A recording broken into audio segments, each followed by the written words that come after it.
Əvvəlki nəslin etdiklərini təkrarlayan deyil, yeniliklər etməyi bacaran bir nəsil yetişdirmək olmalıdır. Yəni də ondan əvvəlkilər onsuz da bunu eləyibdi. İndi bizə nə lazımdır? Yeniliklər lazımdır ki, nəsə əldə eləyə bilək.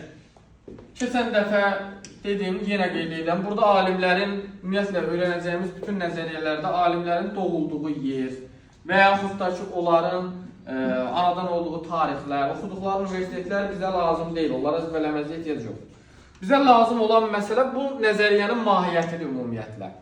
İndi bu mahiyyət haqqında sizinlə danışacağıq. Birinci ilk növbədə Piaget öyrənmədə əsas nəyi götürürdü? Öyrənmə ilə bağlı bir nəzəriyyədir bu. O öyrənmə prosesində əsas olaraq araşdıraraq praktiki öyrənməni götürürdü.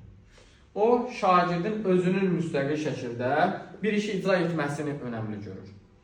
Və yəni deyir ki, hətta uşaqlara elə bir şərait yaradın ki, onlar özləri sərbəst şəkildə öyrənə bilsinlər.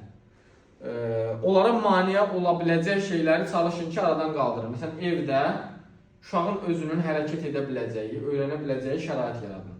Onları maksimum dərəcədə həmin o